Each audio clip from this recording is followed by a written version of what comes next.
a group of British Muslim women have been secretly filmed persuading other women and children to join ISIS.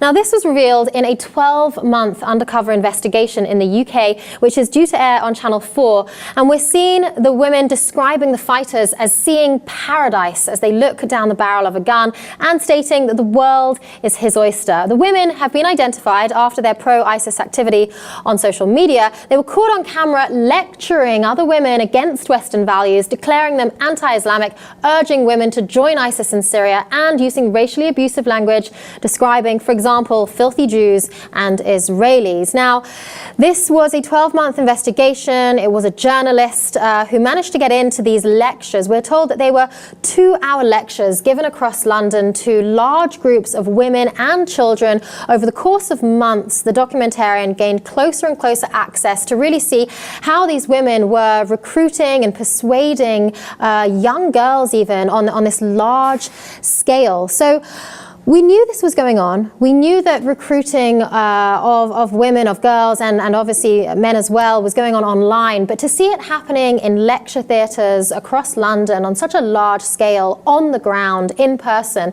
is something that really amazes me. Yeah, it's unbelievable that these things can go unnoticed by authorities or anyone. You'd think they would have someone on the inside, like this journalist, for example, but who's working for actually spying as like an undercover spy, pretending to be somebody who's trying to get radicalized. It's unbelievable, and that's why it's so difficult to fight against the Islamic State, because there's two parts to it. Yes, there's the actual part of going in and fighting in Syria, but then there's a huge problem within Europe trying to stop people from getting radicalized and stopping people from giving these huge lectures. Saliha and El are the names of the two women that were followed by this journalist, who then eventually was accused of being a spy and was banned from attending these lectures. Saliha, we're told, is a mother in her 30s.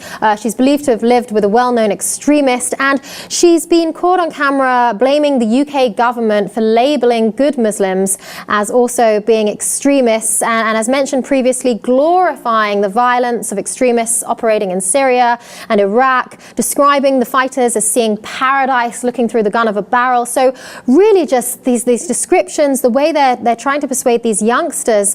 Here's a quote from Saliha. She talks first of all about it being a fight against Muslims and Islam. She says that it's a rejection of democracy and the rule of law, and she goes on to say it's not the first time that the alliance has been formed like they have now with this coalition against the Caliphate, but Allah, one by one, he will destroy them. And she goes on to talk about in this video how more and more people are becoming radicalized. We know in total there are at least 20,000 members of ISIS who have come from abroad to the Islamic State, and 700 at least have come from Great Britain.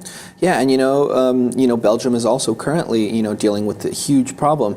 And it really stems back to inequality and poverty and a lot of different things. You usually see people being radicalized in neighborhoods where there aren't a lot of jobs, where they're really struggling with their lives. So I think a lot of different aspects come into play when we're talking about tackling these kinds of issues. Well, I will add that a lot of this filming took place before the attacks in Paris, but one counter-terrorism expert from the Henry Jackson Society, Hannah Stewart, she had a very good point about the worrying nature of targeting young children, young girls in this way. Here's what she said. She said, what these children are being taught to believe about their own state versus one of the most brutal terrorist organizations is particularly worrying. And it really is, because you can teach children anything and they will believe it. They will be taught in this way to believe anything you really take to them. And so here's a situation where you have two women that have been caught on camera giving multiple lectures to large numbers of women and children across the UK. And it must be curiosity that brings people to go to these lectures, to wonder what is the draw of a group like ISIS? Why are so many people being recruited? And out of pure curiosity, children, youngsters are attending these lectures and getting drawn in further to joining the Islamic State.